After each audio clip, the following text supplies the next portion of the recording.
बिस्मिल्लाहिर्रहमानिर्रहीम। आज का जो हमारा लेक्चर है date is about logical database modelling. Previous lecture overview, जो प्रीवियस लेक्चर है उसमें हमने बेसिकली एक केस स्टडी सॉल्व की थी that is about a college database, training college database. और उसमें कुछ हमारे पास डिपार्टमेंट, कुछ हमारे पास courses, school, professor, enrol, classrooms, building, इस तरह के डिफरेंट टेबल्स थे। और उन डिफरेंट टेबल्स में एंटिटीज़ के साथ कुछ एट्रीब्यूट्स थे और साथ उनके रिलेशनशिप, बेसिकली कनेक्टिविटी किस टाइप की है हमने वो ड्रॉ की थी। तो एक केस स्टडी हमने सॉल्व की थी कि उस केस स्टडी को हम किस तरह से ईआर मॉडल में मैप करते हैं।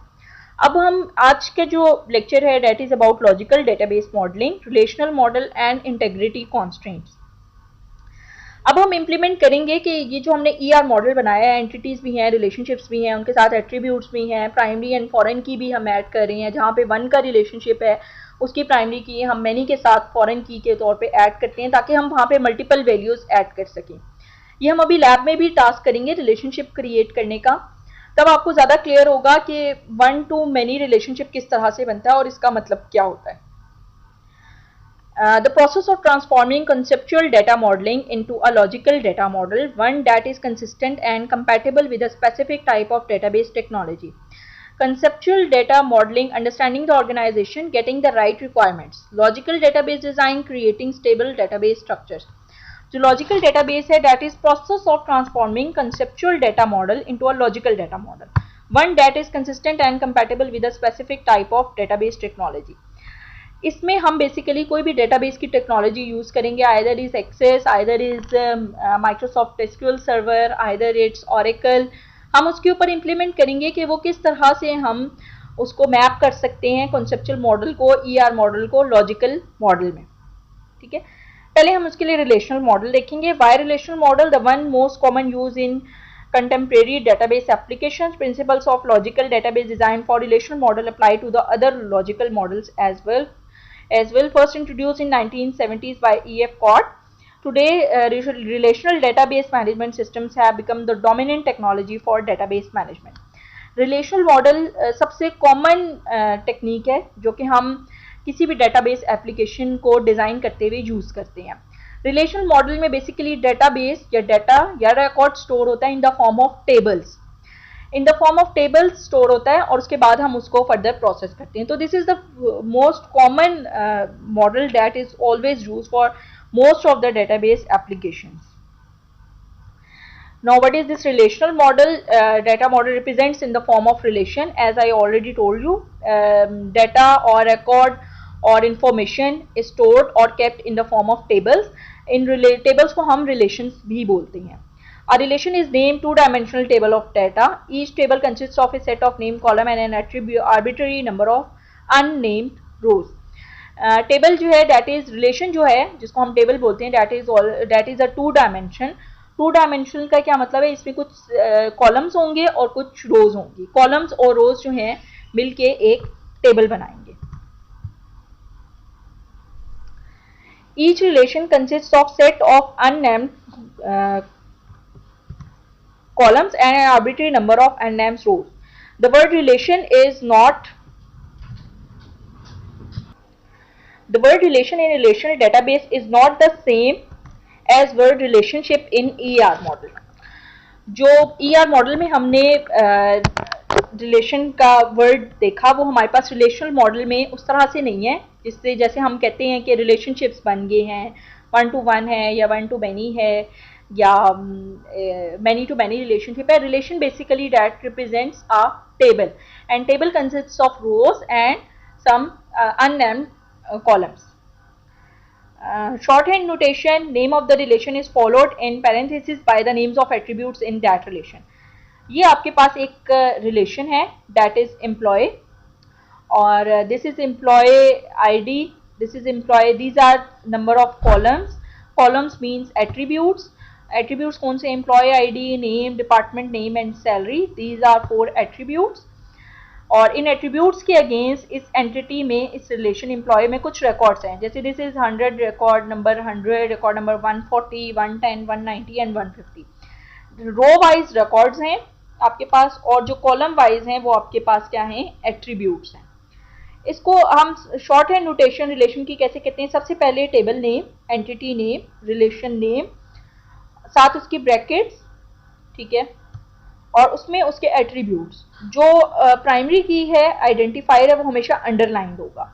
और employee ID, name, department name and salary, these are the attributes, and this is employee 1 is an entity or relation name, or this employee id is basically the identifier, that is primary key. Okay, relations or tables. Properties of relation: each relation has a unique name. An entry at the intersection of each row and column is atomic or single valued. Therefore, can be only one value associated with each attribute on a specific row of a table. No multi-valued attributes are allowed in a relation. Each row is unique. No two rows in a relation can be identical. Okay. ये कुछ properties हैं relation की, tables की। आप जो भी table create करेंगे, first उसका नेम जो है वो यूनिक होना चाहिए। यूनिक नेम, ऐसा नहीं है कि दो टेबल्स हैं और दो टेबल्स का नेम सेम हो, जैसे स्टूडेंट और स्टूडेंट, आपने दो टेबल बनाए स्टूडेंट के नाम से सेम, तो ये अलाउ नहीं करेगा कोई भी डेटाबेस एप्लीकेशन है। तो हर जो आपके पास टेबल है, रिलेशन है, उसका नेम यूनिक होना चाहिए। जो आपके पास एंट्री है रो और कॉलम में, वो एटॉमिक होगी, सिंगल एंटिटी। इसका मतलब है कि एट ए टाइम आप कोई एक ही एट्रीब्यूट भी सेट कर सकती हैं और एट ए टाइम आप कोई एक रिकॉर्ड ही एंटर कर सकती हैं। अगर आपके पास मल्टी वैल्यूड एट्रीब्यूट है, आपके पास मल्टीपल उसके रिकॉर्ड्स करने हैं, तो वो आप अलग अलग एट्रीब्यूट्स करके उसकी वैल्यू एंटर करेंगे। और कोई भी रो में ऐसा नहीं होगा कि दो रोज हैं और उन दोनों रोज में सेम रिकॉर्ड है। आप उनमें क्या करेंगे, उनके अलग अलग आप रिकॉर्ड्स ऐड करेंगे और वो यूनिक होने चाहिए। जैसे ये आपके पास है टेबल विद रिपीटिंग ग्रुप, ये आपके पास एक एम्प्लॉय वाला टेबल है। Employee ID, name, department, salary, course title and date complete. अब यहाँ पे देखें कुछ आपके पास रिपीटिंग वैल्यूज हैं रोज में बेसिकली, ठीक है। तो आपने इसको क्या करना है, इसको आप सेपरेट सेपरेट इंटर करेंगे इस तरह से। 100, जैसे अगर 100 आपके पास फर्स्ट एम्प्लॉय आईडी 100 के 2 रिकॉर्ड्स हैं, तो आप अलग अलग से 100, और इसमें जो वैल्यू डिफर कर रही होगी that is a course title, SPSS and service, tech Access and Visual Basic and C++। इसी तरह से यहाँ पे कोई भी वैल्यू नहीं है, this is a separate record, तो आप इसको बिल्कुल ब्लैंक छोड़ देंगे। हाँ, जो आपके पास प्राइमरी की है वो आपके पास क्या है कि आपने उसको अलग अलग से वैल्यू एंटर करनी है, ठीक है।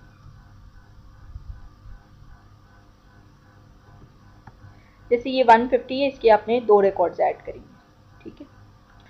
Okay, next is relation model. A primary key is an attribute or combination of attribute that uniquely identifies each row in a relation. Designate a primary key by underlying the attribute name. Concept of primary key is related to the term identifier in conceptual modeling. A composite key is a primary key that consists of more than one attribute. Foreign key is attribute in a relation that serves as a primary key of another relation. Primary की आप जिस भी attribute में relation model में, primary की basically हमेशा वो attribute होगा जिसकी वैल्यू यूनिक होगी, जो कि कभी भी दो वैल्यूज से सेम नहीं हो सकती। और प्राइमरी की को हम आइडेंटिफायर से भी रिलेट कर सकते हैं। जो पीछे हमने कॉन्सेप्चुअल मॉडल पढ़ा है उसमें हम आइडेंटिफायर यूज करते थे वर्ड, यहाँ पर हम उसको प्राइमरी की बोलेंगे। कंपोजिट की कौन सी होगी, जो कि मल्टीपल एट्रीब्यूट से मिलके बन रही होगी। जैसे अगर हम नेम को कर रहे हैं तो नेम में first name, middle name and last name, तो ये 3 एट्रीब्यूट से मिलके एक की बन रही है, तो that is a composite key. Foreign की जो है वो जब भी हम रिलेशनशिप क्रिएट करेंगे तब यूज होगी। जो एक टेबल में प्राइमरी की है वो दूसरे टेबल में एक्ट करेगी एज ए फॉरेन की। This is customer table, customer entity relation. This is customer ID, customer name, customer address, city, state and postal code. ये आपके पास क्या है, कंपोजिट एट्रीब्यूट है, ठीक है, जो कि मिलके बन रहा है कस्टमर एड्रेस से, सिटी में, स्टेट में और पोस्टल कोड से मिलके। ये इसकी प्राइमरी की है जो अंडरलाइन है। इसी तरह ऑर्डर वाले टेबल में order ID and order date. अब यहाँ पे ये क्या है, प्राइमरी की है कस्टमर आईडी। यहाँ पे कस्टमर आईडी दूसरे टेबल में कस्टमर और ऑर्डर वाले टेबल का रिलेशनशिप है, इसीलिए वन और customer can order multiple orders, ठीक है, कैन प्लेस मल्टीपल ऑर्डर्स, तो 1 to many रिलेशनशिप है। तो इस कस्टमर की जो प्राइमरी की है वो दूसरे टेबल में एज ए फॉरेन की है, और फॉरेन की हमेशा डॉटेड अंडरलाइन से होती है, ठीक है, तो 1 to many रिलेशनशिप है। इसी तरह से ऑर्डर लाइन और ये जो प्रोडक्ट आईडी है combined, these are composite primary key uniquely identified the order line. Individually they are foreign keys implemented many to n relationship between order and product. है ये बेसिकली कंपोजिट की, क्योंकि order ID और product ID से मिलके ये generate हो रहा है, अदरवाइज इसकी कोई भी वर्ड नहीं है। जो मैंने आपको लास्ट हम लोगों ने प्रीवियस लेक्चर में पढ़ा था, जब मेनी टू एन रिलेशनशिप बनाते हैं तब हम एसोसिएटिव एंटिटी बनाते हैं, और वो associative entity as a composite identifier काम कर रही होती है। तो यहाँ पे ये ऑर्डर लाइन में order ID and product ID composite identifier. Integrity constraints में हमारे पास डोमेन कंस्ट्रेंट्स हैं। All of the values that appear in a column of relation must be from the same domain.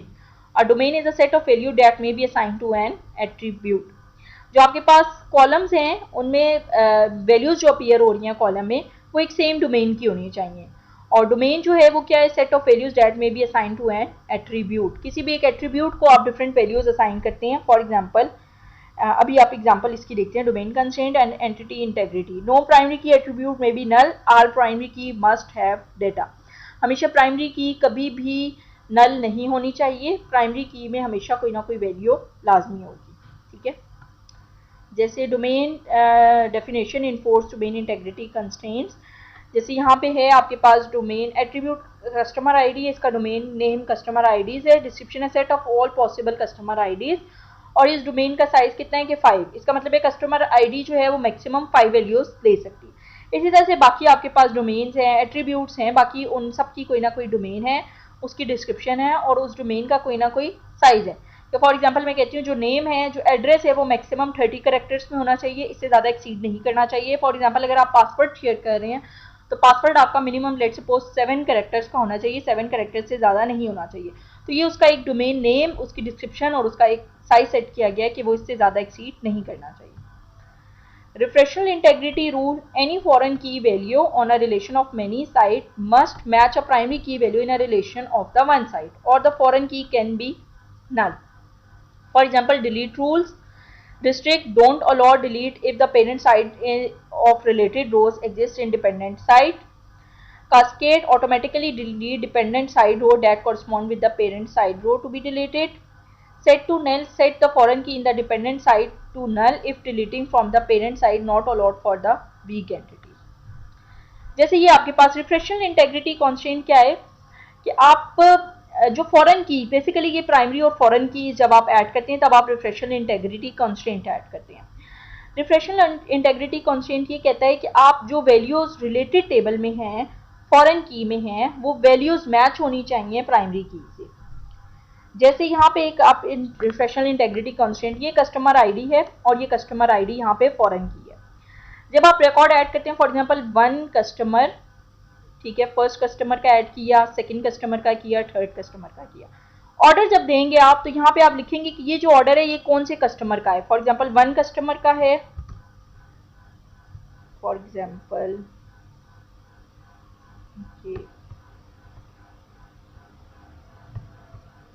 Okay, ये जो customer ID है यहाँ पे let suppose हमने वैल्यू लिखी है 1, ठीक है, और एक हमने वैल्यू लिखी है 2। ये दो रिकॉर्ड्स हैं कस्टमर आईडी के 1 एंड 2। जब मैं ऑर्डर वाला रिकॉर्ड एंटर करूंगी तो यहाँ पे मुझे इससे रेलेवेंट ही रिकॉर्ड एंटर करना चाहिए कि ये जो order ID let suppose order ID 1 है, ये कस्टमर आईडी किसने प्लेस किया हुआ है, कस्टमर आईडी, इसका मतलब है इससे अगेंस्ट कौन सा कस्टमर का इंफॉर्मेशन जा रही है। फॉर एग्जांपल मैं कहती हूँ ये कस्टमर आईडी 2 का सारा रिकॉर्ड है, ये जो ऑर्डर आईडी 1 वाला है। तो अब यहाँ पे ये इसके साथ मैचिंग वैल्यू होगी। इसका मतलब है अगर हम 1 to many रिलेशनशिप बना रहे हैं तो इसका मतलब है यहाँ पे मैं मल्टीपल वैल्यूज दे सकती हूँ। इसका मतलब है कि हो सकता है कि ये कस्टमर आईडी जो 2 है, कस्टमर जो 2 है उसने हो सकता है 2 ऑर्डर्स प्लेस किए हुए हैं। तो जब मैं इसका सेकंड रिकॉर्ड ऐड करूंगी इधर, तो यहाँ पे मैं दोबारा 2 लिख दूँ कि ये जो दूसरा ऑर्डर भी है ये भी कस्टमर आईडी 2 नहीं किया हुआ है। तो ये बन गया 1 to many रिलेशनशिप कि एक कस्टमर मल्टीपल ऑर्डर्स प्लेस कर सकता है। तो यहाँ पे अब जब मैं ये वाला टेबल ओपन करूंगी, कस्टमर आईडी 2 पे मैंने क्लिक किया तो मुझे इससे अगेंस्ट सारा ऑर्डर की डिटेल मिल जाएगी। मुझे पता चल जाएगा कि इस कस्टमर ने ये ऑर्डर्स प्लेस किए हुए हैं, ठीक है। Same is the case with this product table,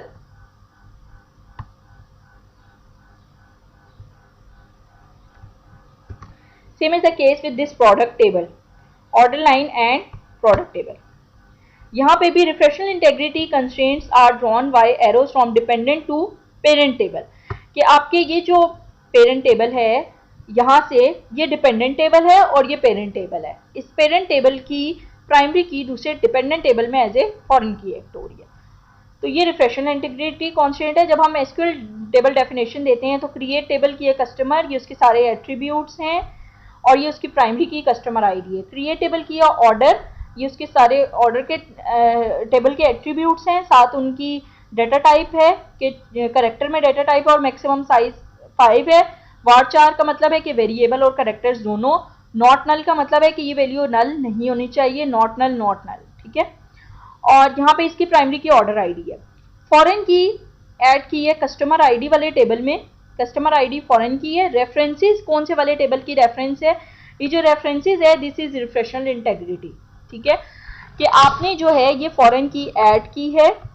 और अच्छा, रिफ्रेशनल इंटेग्रिटी में ये भी है कि जब आप रिफ्रेशनल इंटेग्रिटी इन्फोर्स कर देते हैं, ऐड कर देते हैं किसी भी प्राइमरी और फॉरेन की टेबल में, तब आप उसके रिकॉर्ड को चेंज नहीं कर सकते। क्यों नहीं चेंज कर सकते? क्योंकि आपने उसको किया हुआ है कि ना ये वैल्यू नल हो सकती है, और जब अगर आप डिलीट करेंगे रिकॉर्ड तो उससे रिलेटेड रिकॉर्ड जो प्राइमरी टेबल में सारा है वो भी डिलीट हो जाएगा, ठीक है। इसीलिए इसको हम मेंशन इस तरह से करते हैं। फॉरेन की आपने किया कि इस टेबल में ऑर्डर आईडी वाले टेबल में, ऑर्डर वाले टेबल में आप फॉरेन की ऐड करें। कौन सी फॉरेन की? कस्टमर आईडी नाम है उस फॉरेन की का। रेफरेंसेस का मतलब है कि वो किसको रिफ्रेशन इंटेग्रिटी कर रही है, किस टेबल को रेफरेंस कर रही है, वो कस्टमर वाले टेबल को रेफरेंस कर रही है। और उस कस्टमर वाले टेबल की प्राइमरी की कौन सी है? कस्टमर आईडी, जो कि इस टेबल में एज ए फॉरेन की है। इसी तरह से देखिए यहाँ पे ये फॉरेन की ऐड हुई हुई है, ऑर्डर आईडी जो कि ऑर्डर वाले टेबल में है और ऑर्डर आईडी उसकी प्राइमरी की है। इसी तरह फॉरेन की यहाँ पर प्रोडक्ट आईडी है और रेफरेंस किया गया प्रोडक्ट वाले टेबल में, जिसकी प्राइमरी की क्या है? Product ID.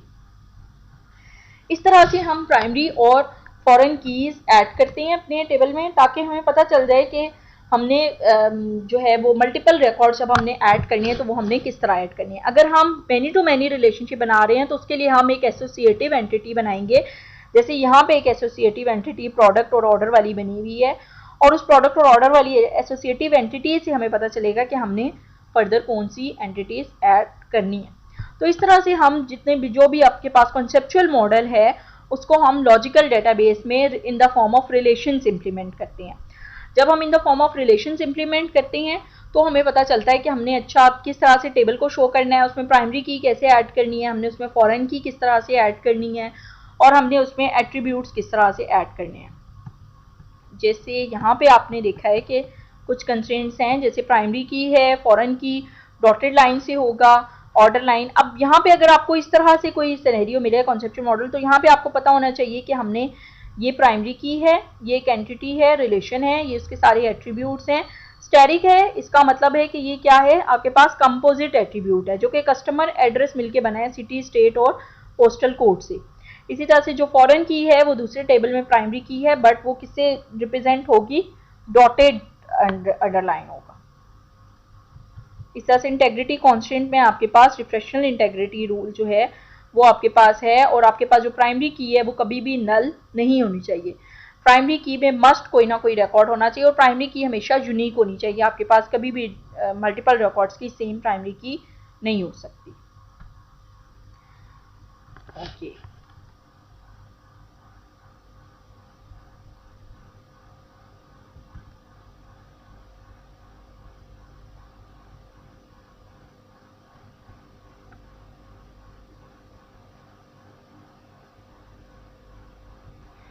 जो नेक्स्ट लेक्चर होगा उसमें हम इंशाल्लाह से ईआर मॉडल को हम रिलेशनल मॉडल में किस तरह से इम्प्लीमेंट करते हैं वो थॉरली हम देखेंगे, कि हमने जो ईआर मॉडल के भी कॉन्सेप्ट देखे हैं। एक तो हम ईआर मॉडल का देखेंगे, उसको हम कैसे इम्प्लीमेंट करेंगे, और एक हम देखेंगे कि ईआर मॉडल को हम किस तरह से रिलेशनल मॉडल में, जैसे हमारे पास जनरलाइजेशन, स्पेशलाइजेशन का कॉन्सेप्ट है, सब टाइप, सुपर टाइप का, हम उसको किस तरह से इम्प्लीमेंट करेंगे।